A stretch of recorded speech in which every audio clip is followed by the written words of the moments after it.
Ma sœur a pris mon fiancé et me voulait à leur mariage, mais je suis parti discrètement, et ils n'ont jamais vu venir les conséquences. Tout a commencé il y a environ 2 ans, lorsque mon ex-fiancé, Nolan, un homme de 34 ans, et moi avons rompu après 5 ans de relation. Nous étions des amours de lycée et tout le monde pensait que nous formions le couple parfait.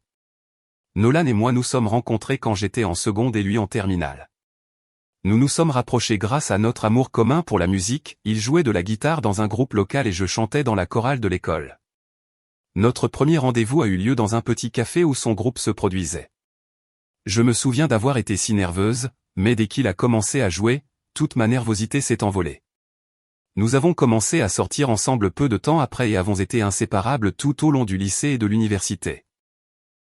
Après avoir obtenu nos diplômes, nous avons tous les deux trouvé un emploi dans notre ville natale et avons emménagé ensemble. Tout semblait parfait. Nous avions un joli petit appartement, nous avons adopté un chien ensemble et avons commencé à parler de mariage. Nolan m'a demandé en mariage le jour de notre 5e anniversaire, lors d'un week-end à la plage. J'étais aux anges et j'ai immédiatement commencé à planifier le mariage de nos rêves. Mais environ 6 mois après nos fiançailles, les choses ont commencé à changer. Nolan est devenu distant et maussade.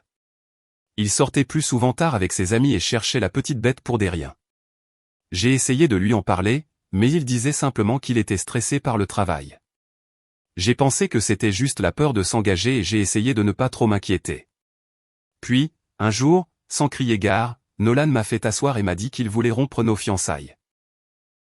Il a dit qu'il n'était plus amoureux de moi et qu'il avait besoin de se retrouver.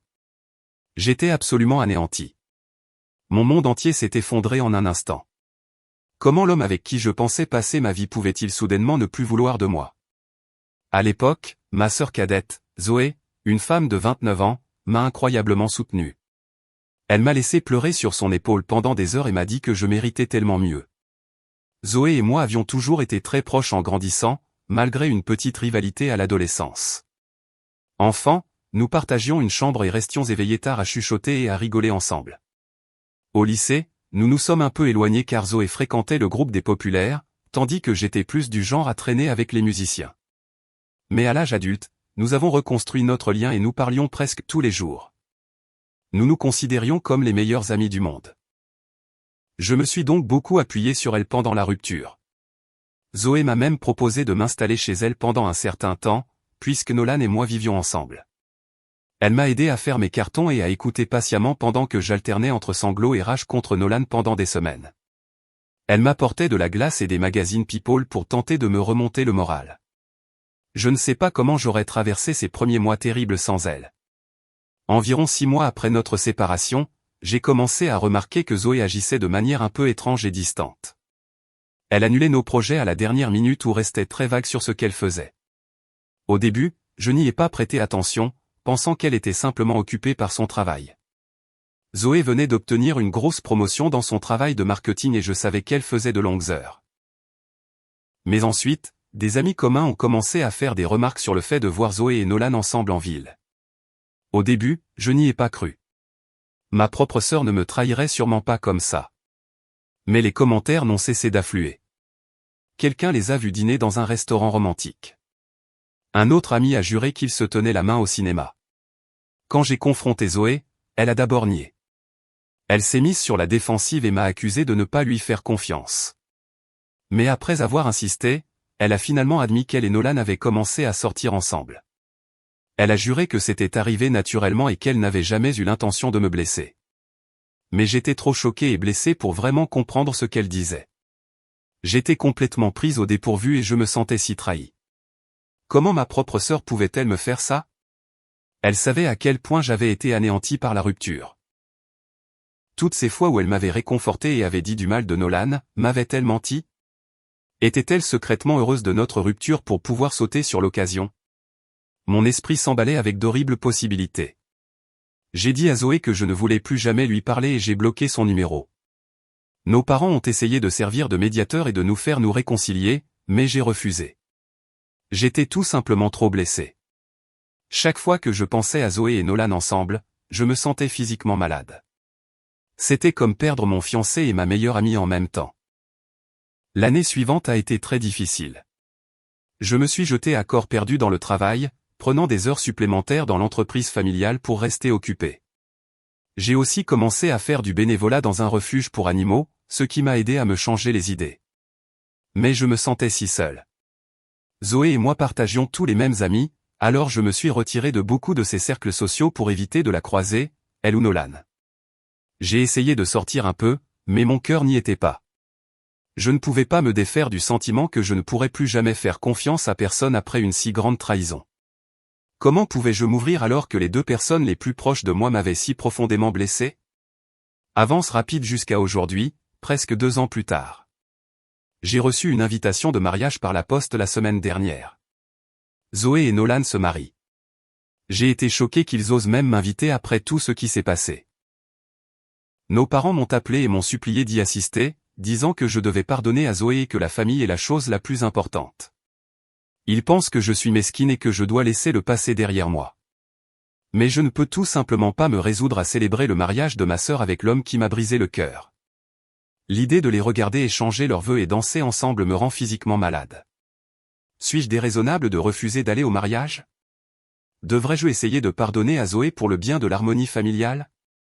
Je suis si partagé et j'aurais vraiment besoin de perspectives extérieures. Quelques informations supplémentaires, Zoé et moi avons grandi dans une petite ville où tout le monde connaît les affaires de tout le monde. Nos parents tiennent une quincaillerie locale prospère qui est dans la famille depuis des générations. Ils ont toujours été très soucieux de leur image et impliqués dans la communauté. Ils sont au conseil municipal, font du bénévolat à l'église et connaissent pratiquement tout le monde en ville. Ils sont donc mortifiés par le scandale de notre éloignement et s'inquiètent de ce que les gens diront si je n'assiste pas au mariage. Mais j'ai l'impression qu'ils se soucient plus des apparences que de mes sentiments. En grandissant, nos parents nous ont toujours poussés à présenter une image parfaite au monde extérieur. Nous devions avoir de bonnes notes, participer à des activités extrascolaires, faire du bénévolat, tout pour que la famille ait l'air bien. Il y avait beaucoup de pression pour être à la hauteur de leurs attentes. Je pense que c'est en partie pourquoi Zoé s'est un peu rebellée à l'adolescence, alors que j'étais toujours la gentille fille qui essayait de plaire à tout le monde. Zoé a essayé de me contacter plusieurs fois au cours des 2 dernières années pour s'excuser, mais j'ai ignoré ses tentatives. Une partie de moi regrette notre amitié, mais je n'arrive tout simplement pas à surmonter la trahison. Nous étions si proches. Nous avions des soirées entre sœurs avec du vin et des comédies romantiques, nous faisions du shopping ensemble, nous nous appelions pour des conseils sur tout. Perdre ce lien a laissé un immense vide dans ma vie. Mais chaque fois que j'envisage de lui pardonner, je me souviens comment elle m'a menti en face pendant des mois tout en sortant secrètement avec Nolan. Nolan ne m'a pas contacté du tout, ce qui, honnêtement, me blesse encore plus. C'est comme si je ne signifiais rien pour lui après 5 ans passés ensemble. Nous avions parlé de passer nos vies ensemble, d'avoir des enfants, de vieillir côte à côte. Comment a-t-il pu jeter tout ça en l'air et passer si vite à autre chose, avec ma sœur de surcroît? M'a-t-il jamais vraiment aimé? Je sais que je devrais probablement passer à autre chose un jour, pour ma propre tranquillité d'esprit. Mais pour l'instant, les blessures sont encore si fraîches. L'idée de devoir afficher un visage heureux à leur mariage et de prétendre que tout va bien me donne envie de crier. Je devrais les regarder se jurer leur amour, sachant que leur relation a commencé par des mensonges et une trahison. Je devrais sourire pour les photos et bavarder avec des invités qui connaissent tous les ragots sur ce qui s'est passé. Rien que d'y penser, ça me donne de l'anxiété. Ai-je raison de ne pas aller au mariage et de maintenir une absence de contact, ou suis-je mesquine et dois-je prendre sur moi pour le bien de la famille? J'ai l'impression de devenir folle avec toute la pression de mes parents pour que je pardonne et que j'oublie. Mais je crains aussi que si je n'essaie pas de me réconcilier maintenant, je le regretterai plus tard. Après beaucoup de réflexions, j'ai décidé de tenir bon et de ne pas assister au mariage de Zoé et Nolan. Quand j'ai annoncé ma décision à mes parents, ils ne l'ont pas bien pris du tout. Ma mère s'est mise à pleurer, disant que je déchirais la famille.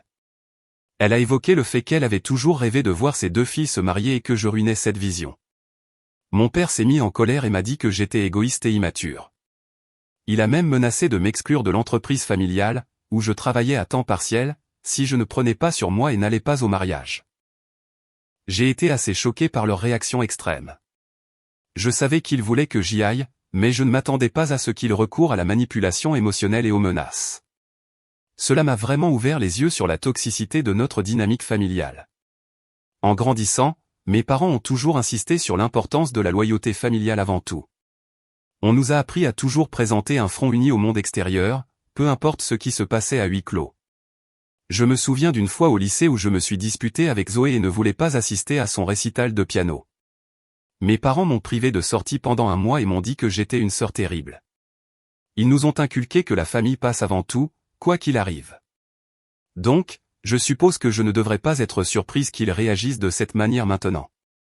Mais ça fait quand même mal de réaliser qu'ils se soucient plus de maintenir les apparences que de mes sentiments. Ils semblent penser que si je me présente au mariage et que je souris pour les photos, tout ira comme par magie. Mais ils ne comprennent pas à quel point la trahison de Zoé et Nolan m'a profondément blessé. Quelques jours après cette dispute avec mes parents, Zoé s'est présentée à l'improviste à mon appartement. J'ai été tenté de ne pas ouvrir la porte, mais j'ai décidé de l'écouter. Elle m'a supplié de reconsidérer ma décision de venir au mariage, disant que ce ne serait pas pareil sans moi. Elle a juré qu'elle n'avait jamais eu l'intention de me blesser et que sa relation avec Nolan s'était simplement produite. Zoé a essayé de se remémorer notre enfance et tous les bons moments que nous avions partagés. Elle a rappelé que nous avions toujours dit que nous serions les demoiselles d'honneur l'une de l'autre un jour. Mais tout ce à quoi je pouvais penser, c'était à la façon dont elle avait trahi ma confiance et volé l'homme que je pensais épouser. J'ai dit à Zoé que, bien que j'apprécie ses excuses, je n'étais tout simplement pas en mesure de célébrer son mariage avec mon ex. J'ai dit, j'espère que tu peux respecter ma décision et me laisser de l'espace. Elle s'est énervée et m'a accusé d'être égoïste, disant que je gâchais son grand jour. Nous avons fini par nous crier dessus avant que je lui demande de partir. Toute cette situation a été si épuisante. Je commence à me demander si je ne devrais pas simplement céder et aller au mariage pour maintenir la paix. Mais en même temps, j'ai l'impression que ce serait me trahir moi-même et mes propres sentiments. Je me sens vraiment seul et en conflit en ce moment. J'ai pensé à déménager pour prendre de la distance avec tout ce drame. Il y a une opportunité d'emploi dans un autre état que j'envisage. C'est un poste en marketing dans une organisation à but non lucratif qui œuvre pour la conservation de la faune. J'ai toujours été passionné par les animaux, donc ça pourrait être un excellent choix. De plus, cela m'éloignerait de la cocotte minute de ma petite ville natale où tout le monde connaît les affaires de notre famille. Mais l'idée de laisser tout ce qui m'est familier derrière moi est aussi effrayante. Cette ville est tout ce que j'ai toujours connu. Toute ma vie est ici, mon travail, mes amis, mon bénévolat au refuge pour animaux. Recommencer à zéro quelque part serait un énorme changement, et une partie de moi craint que si je pars, je laisserai Zoé et Nolan gagner d'une certaine manière. Je lutte aussi contre la solitude ces derniers temps. La plupart de mes amis proches étaient des amis communs avec Zoé, alors je me suis retiré de beaucoup de ces cercles sociaux. Je me suis jeté dans le travail pendant un certain temps, mais ce n'est pas vraiment épanouissant. J'ai essayé de rejoindre des groupes meet-up pour me faire de nouveaux amis, mais c'est difficile de s'ouvrir aux gens quand je suis encore en train de gérer tout ce drame familial. Il y a aussi la question de l'entreprise familiale. J'y travaille à temps partiel depuis le lycée et j'ai toujours supposé que je la reprendrais un jour. Elle est dans notre famille depuis des générations. Si je déménage, je renoncerai à cet héritage. Je sais que mes parents le verraient comme une énorme trahison. Mais en même temps, l'idée d'être lié à cette ville et à ce drame pour toujours me donne l'impression d'être piégé. Je suis tellement partagé sur ce qu'il faut faire. Une partie de moi veut tenir bon et ne pas laisser les actions de Zoé et Nolan me chasser de chez moi. Mais une autre partie aspire à un nouveau départ, où l'on ne me rappellerait pas constamment la trahison. Je ne sais pas si je suis assez forte pour rester ici et faire face aux conséquences de mon absence au mariage. Quelqu'un d'autre a-t-il déjà été confronté à un éloignement familial ? Comment avez-vous géré la pression de vous réconcilier avant d'être prêt ? J'aurais vraiment besoin de conseils pour fixer des limites et prendre soin de ma propre santé mentale dans tout cela. J'ai l'impression d'être à la croisée des chemins, et quelle que soit ma décision, elle façonnera le cours de ma vie. Les choses ont encore empiré. J'ai longuement réfléchi à l'opportunité d'emploi dans un autre état et j'ai décidé de la saisir. J'ai pensé qu'un peu de distance serait bon pour ma santé mentale et m'aiderait à avoir une nouvelle perspective. Quand j'ai annoncé à mes parents mes projets de déménagement, ils ont complètement perdu la tête. Mon père m'a accusé d'abandonner la famille et a dit que j'étais ingrate après tout ce qu'ils avaient fait pour moi. Il a rappelé qu'ils avaient payé mes études universitaires et m'avaient aidé à m'établir dans ma carrière. Ma mère m'a fait culpabiliser, disant que je lui brisais le cœur et qu'elle ne me pardonnerait jamais si je déménageais. Leur réaction n'a fait que renforcer ma conviction que je prenais la bonne décision en partant. J'ai réalisé à quel point notre dynamique familiale était fusionnelle et codépendante. Il n'est pas sain pour des adultes d'essayer de contrôler la vie de leurs enfants de cette manière. J'ai passé les semaines suivantes à organiser discrètement mon déménagement. J'ai donné mon préavis au travail, j'ai commencé à faire mes cartons et j'ai prévu de confier temporairement mes animaux de compagnie à un ami jusqu'à ce que je sois installé dans la nouvelle ville. C'était doux amer de passer en revue toutes mes affaires et de décider quoi garder ou donner. Tant de choses contenaient des souvenirs de ma vie avec Nolan ou des moments avec Zoé. Mais c'était aussi cathartique, comme si je me débarrassais de mon ancienne vie pour faire de la place à quelque chose de nouveau. La nouvelle de mon départ s'est rapidement répandue dans notre petite ville. J'ai reçu de nombreux appels et messages inquiets d'amis de la famille me demandant si tout allait bien. C'était gênant d'essayer d'expliquer la situation sans dire du mal de Zoé ou déballer tout le linge sale de notre famille. J'ai surtout dit que je poursuivais une nouvelle opportunité professionnelle et que j'avais besoin d'un changement d'air. La veille de mon départ, Zoé et Nolan m'ont tendu une embuscade à mon appartement. Ils ont dit qu'ils avaient entendu dire que je déménageais et voulaient mettre les choses au clair avant mon départ. Nolan a même eu le culot de dire qu'il espérait que nous pourrions tous redevenir amis un jour. J'ai explosé et je leur ai dit exactement ce que je pensais de leurs actions et de leur mariage à venir. J'ai déversé toute la peine et la colère que j'avais retenue ces 2 dernières années. J'ai dit à Zoé qu'elle était une sœur terrible de m'avoir trahi comme ça. J'ai rappelé à Nolan toutes les promesses qu'il avait faites sur notre avenir ensemble et lui ai demandé comment il avait pu jeter tout ça si facilement. J'ai dit que j'espérais qu'ils seraient très heureux ensemble, mais que je ne voulais plus jamais rien avoir à faire avec aucun d'eux. Zoé s'est mise à pleurer et Nolan s'est mis sur la défensive. Il a dit que je faisais du cinéma et que je devais laisser le passé derrière moi. Cela m'a rendu encore plus en colère. J'ai fini par leur dire de sortir et que je ne voulais plus jamais les voir ni leur parler. Après leur départ, j'ai fondu en larmes. C'était comme revivre la douleur de leur trahison. Mais j'ai aussi ressenti un étrange sentiment de soulagement d'avoir enfin exprimé mes vrais sentiments au lieu d'essayer de maintenir la paix. J'ai passé ma dernière nuit en ville à dire au revoir à quelques amis proches qui m'avaient soutenu pendant tout ce temps. Nous nous sommes remémorés de vieux souvenirs et ils m'ont souhaité bonne chance dans ma nouvelle aventure.